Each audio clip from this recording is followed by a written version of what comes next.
One Story, 66, Jonas de 1 à 4, Jonas, ne devrais-je pas m'inquiéter? Parmi les 17 livres des prophètes, 3 d'entre eux ont proclamé la parole de Dieu aux gentils, le livre d'Abdia proclamait la parole de Dieu aux Édomites, le livre de Jonas à la capitale assyrienne, Ninive, et Nahum de nouveau aux Assyriens. Le prophète Jonas a été appelé par Dieu à proclamer la parole de Dieu à Ninive, la capitale de la Syrie. Puis, le prophète Amos, qui proclamait la parole à Israël du Nord en tant qu'homme de Juda du Sud, est apparu, et le prophète Osée, qui a proclamé la parole de Dieu jusqu'à la destruction d'Israël du Nord, a commencé son ministère. Le contexte historique, comme pour les 2 autres prophètes, était à la fin du règne de Jéroboam II, lorsqu'Israël du Nord était à son apogée militaire et économique. La richesse militaire et économique a permis au peuple de Dieu de se détourner de Dieu et de servir des idoles à leur guise. Voyons maintenant Jonas. La parole de l'Éternel vint à Jonas. La parole de l'Éternel vint à Jonas. Avant de regarder ce que la parole de Dieu a dit à Jonas, il est important de noter que la parole de Dieu vient à l'homme choisi par Dieu. Sans consentement préalable, sans permission, sans consultation ou avertissement, la décision parfaite de Dieu vient à son homme en son temps. À d'autres prophètes, la parole de Dieu vint à Jérémie, Agé, et Zacharie. Aussi, parmi de nombreuses personnes dans toute la Bible, Abraham, Joseph, Moïse, Samuel, David, Pierre, et Paul la reçurent de différentes manières. Il n'y a pas de regret dans l'appel de Dieu. En particulier, ce que nous pouvons voir à travers le livre de Jonas, c'est que seule l'obéissance est requise pour tout appel de Dieu. Va et prêche. Dieu dit à Jonas, lève-toi, va à Ninive, la grande ville, et crie contre elle, car sa méchanceté est montée jusqu'à moi. Pour Jonas, ce n'était pas facile à accepter et c'était un commandement compliqué de la part de Dieu. Il était déjà bien connu quel genre de pays était la Syrie. Comme Dieu l'a dit, les Assyriens étaient tellement vicieux que leur méchanceté est arrivée devant Dieu. Il y a des caractéristiques communes aux pays qui ont conquis le monde au cours de l'histoire. Des pays comme la Syrie et la Mongolie ont mis en pièces les pays vaincus, et surtout, les hommes n'étaient pas épargnés. La Syrie liait les prisonniers et les écorchait vifs, et la Mongolie tuait des gens pour en faire des collines de crâne avant d'attaquer le pays suivant. Une autre chose que ces pays cruels ont en commun est qu'ils ont eu une durée de vie courte dans l'histoire. En revanche, des pays comme la Grèce et Rome ont bien utilisé la tolérance avec la puissance des nations conquises. Ainsi, on dit que l'armée grecque menée par Alexandre comptait 30 000 hommes au départ, mais le nombre de ses troupes a augmenté à mesure qu'ils remportaient des guerres. Cela s'explique par le fait qu'ils accueillaient et acceptaient les pays qui se rendaient. Jonas savait à quel point les Assyriens étaient brutaux à l'époque, leur comportement abominable et qu'ils oppressaient lentement Israël du Nord. Par conséquent, il n'était pas facile pour Jonas d'accepter le commandement de Dieu. Fuir devant l'Éternel. Jonas fuit devant l'Éternel. Plutôt que d'aller à Ninive, il se rendit à Joppé et trouva un bateau allant à Tarsis. Ninive et Tarsis se trouvaient littéralement dans des directions opposées. Si Ninive était à environ 750 km au nord-est de Samarie, la capitale d'Israël du Nord, Tarsis était à environ 3200 km à l'extrémité ouest de la mer Méditerranée. Jonas voulait fuir aussi loin que possible. Il pensait alors pouvoir fuir devant Dieu. Mais c'était la folie de l'homme, Jonas, bien qu'il ait été appelé à être prophète. La Bible déclare, « Où pourrais-je aller loin de ton esprit, où pourrais-je fuir loin de ta présence? Si je monte au ciel, tu es là, si je me couche au séjour des morts, te voilà. Si je prends les ailes de l'aurore pour habiter à l'extrémité de la mer, là aussi ta main me conduira, ta main droite m'empoignera. » Nous ne pouvons pas échapper. Jacob a fui devant Dieu et son frère aîné Ésaü, mais après 20 ans, Dieu appela Jacob à l'endroit où il devait être. Dieu ne renonce jamais. Nous ne pouvons pas fuir.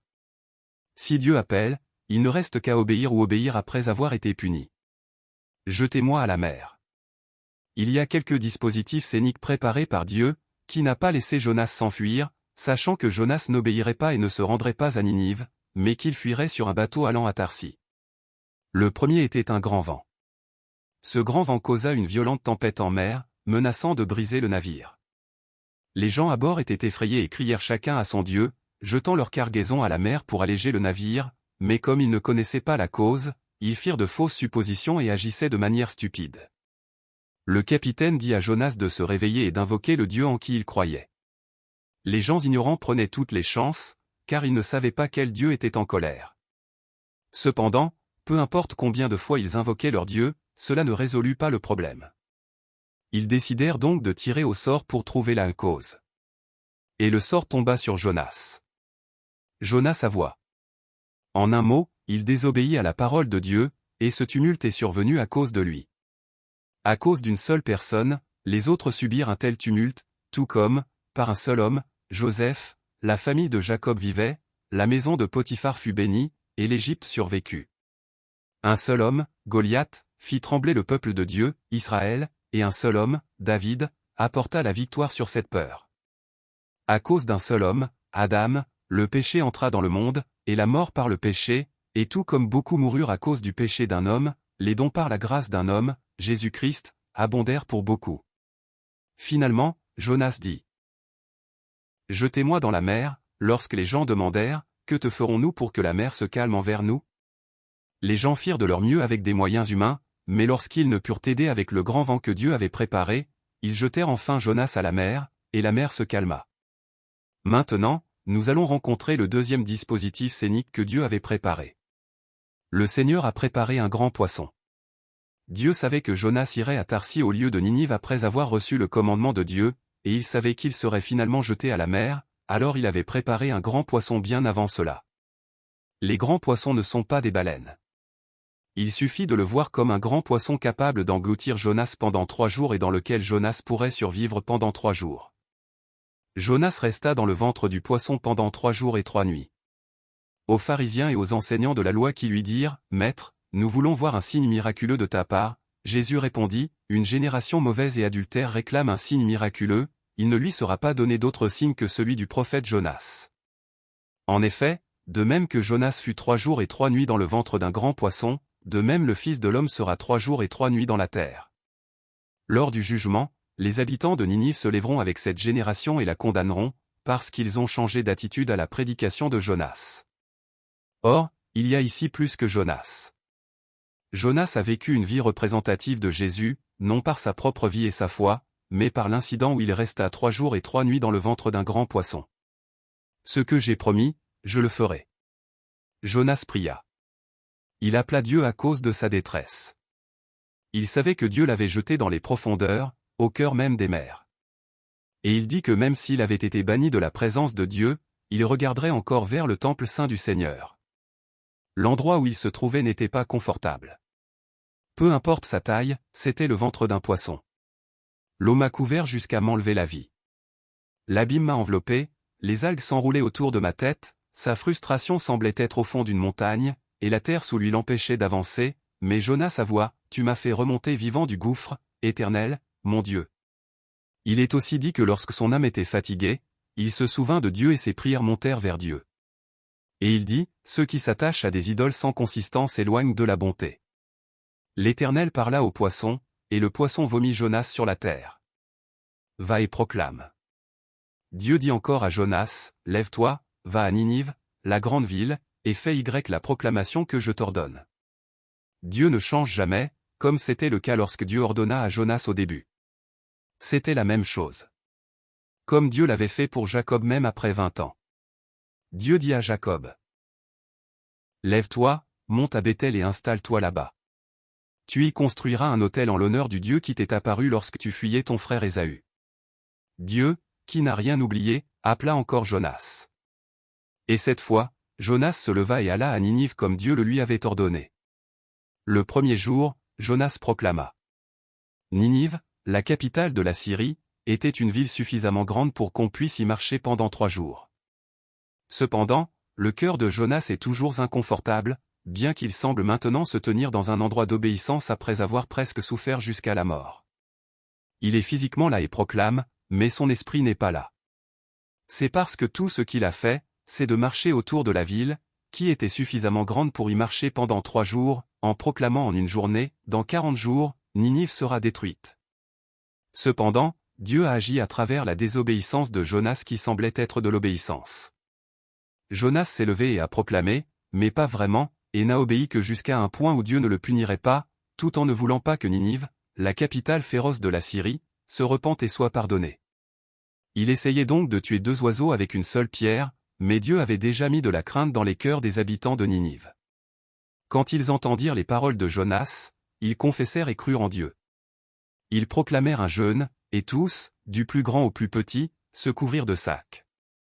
Lorsque la nouvelle parvint au roi de Ninive, il se leva de son trône, ôta ses vêtements royaux, se coucha dans le sac et s'assit dans la poussière. Puis il émit un décret à Ninive, ils proclamèrent un jeûne et s'habillèrent de sacs, depuis les plus grands jusqu'aux plus petits. Le roi de Ninive apprit la nouvelle. Il se leva de son trône, retira son manteau, se couvrit d'un sac et s'assit sur la cendre. Et il fit faire dans Ninive cette proclamation, par ordre du roi et de ses grands, que les hommes et les bêtes, les béhufs et les brebis ne goûtent de rien, ne mangent pas et ne boivent pas d'eau. Que les hommes et les bêtes soient couverts de sacs, qu'ils crient à Dieu avec force, et qu'ils renoncent tous à leur mauvaise conduite et aux actes de violence dont leurs mains sont coupables. Qui sait si Dieu ne se ravisera pas et ne reviendra pas sur sa décision, s'il ne renoncera pas à son ardente colère, de sorte que nous ne mourions pas? Dieu vit ce qu'ils faisaient, il vit qu'ils renonçaient à leur mauvaise conduite. Alors Dieu regretta le mal dont il les avait menacés et ne le fit pas. As-tu le droit d'être en colère? Jonas, qui avait proclamé dans la grande ville de Ninive, qui aurait dû prendre 3 jours, pendant un jour, ne voulait pas la repentance de Ninive. Alors, quand Dieu ne fit pas venir le fléau qu'il avait prévu, Jonas le prit très mal et fut irrité. Et il se plaignit à Dieu. En résumé, Jonas voulait dire qu'il savait qu'en envoyant Dieu vers eux, ce n'était pas pour les détruire, mais pour les sauver, et parce que Dieu voulait les sauver, il s'enfuit à Tarsis. Il se référa à Dieu en disant « Ah ! Éternel, n'est-ce pas ce que je disais quand j'étais encore dans mon pays? C'est ce que je voulais éviter en fuyant à Tarsis. En effet, je savais que tu es un Dieu de grâce et de compassion, lent à la colère et riche en bonté, et qui regrette le mal que tu envoies. » Et il continua à se plaindre. Dieu dit, « Maintenant, Éternel, prends-moi donc la vie, car mourir vaut mieux pour moi que vivre. » Puis Dieu répondit, l'Éternel répondit, « Fais-tu bien de t'irriter? » Jonas ne comprenait pas la vérité que Dieu voulait dire à travers lui. C'est la folie de la vie. Ne devrais-je pas être préoccupé? Jonas dit qu'il sortirait de la ville, construirait une tente et verrait de ses propres yeux si Ninive périrait vraiment. À ce moment-là, Jonas se réjouit lorsque Dieu fit recouvrir Jonas de la vigne préparée avec le grand vent et le grand poisson. L'Éternel Dieu fit pousser une plante qui s'éleva au-dessus de Jonas pour donner de l'ombre à sa tête et le délivrer de son mal. Jonas éprouva une grande joie à cause de cette plante, mais le lendemain à l'aurore, Dieu fit venir un ver qui la rongea, et la plante sécha. Au lever du soleil, Dieu fit souffler un vent chaudé, et le soleil frappa la tête de Jonas au point qu'il tomba en défaillance. Il demanda la mort en disant, « Il vaut mieux pour moi mourir que vivre. » Dieu dit, « As-tu le droit d'être en colère à propos de la vigne? » Oui, dit-il, je fais bien de m'irriter jusqu'à la mort. Maintenant, Dieu nous dit ce qu'il veut nous dire à travers Jonas et le livre de Jonas. Dieu dit, l'Éternel dit, tu as pitié de la plante qui ne t'a coûté aucune peine et que tu n'as pas fait pousser, qui est née une nuit et qui a disparu l'autre nuit, et moi, je n'aurai pas pitié de Ninive, la grande ville, dans laquelle se trouvent plus de 120 000 êtres humains incapables de distinguer leur droite de leur gauche et un grand nombre d'animaux. C'est cela. La grande erreur de Jonas était qu'il a raté ce que Dieu voulait dire à travers lui parce qu'il était limité par ses propres critères, pensant que Dieu l'avait envoyé à Ninive et que, puisque les habitants de Ninive étaient méchants, ils ne devaient pas être sauvés. Dieu a envoyé Jonas à Ninive, la capitale de la Syrie, car Ninive représente la Syrie. Il y avait déjà une décision de juger la Syrie. Jonas proclamait la parole de Dieu à Ninive vers 750 avant Jésus-Christ, et après 100 ans, à travers le prophète Nahum, un avertissement clair fut donné, tes inspecteurs sont comme les sauterelles, tes officiers sont comme une multitude de criquets qui se posent sur les haies par temps froid, le soleil brille, ils s'envolent, et l'on ne reconnaît plus l'endroit où ils étaient. Tes bergers sommeillent, roi d'Assyrie, tes vaillants hommes se reposent, tes troupes sont dispersées sur les montagnes, et personne ne les rassemble, et environ 40 ans plus tard, en 612 avant Jésus-Christ, l'Assyrie fut détruite par Babylone. Alors, que veut vraiment dire Dieu à travers le prophète Jonas? Si le but de Dieu était de sauver vraiment les habitants de Ninive, pourquoi la destruction de la Syrie n'a-t-elle pas été arrêtée 140 ans plus tard? L'intérêt de Dieu n'était pas dans la Syrie ou Ninive au départ. Combien plus chéririez-vous si vous étiez un enfant de Dieu? Dieu dit à Jonas, tu as pitié de la plante qui ne t'a coûté aucune peine et que tu n'as pas fait pousser, qui est née une nuit et qui a disparu l'autre nuit et moi, je n'aurai pas pitié de Ninive, la grande ville, dans laquelle se trouvent plus de 120 000 êtres humains incapables de distinguer leur droite de leur gauche et un grand nombre d'animaux, en disant que les détruire et les juger n'est pas le but. Maintenant, le nord d'Israël sera détruit rapidement après les livres de Jonas et d'Amos, portant la prophétie de la restauration du prophète Osée, non par Babylone, mais par Dieu. À ce moment-là, le peuple de Dieu criera, « Où est Dieu? Pourquoi ne nous aides-tu pas? Dieu est-il celui qui prend plaisir au jugement et veut la destruction?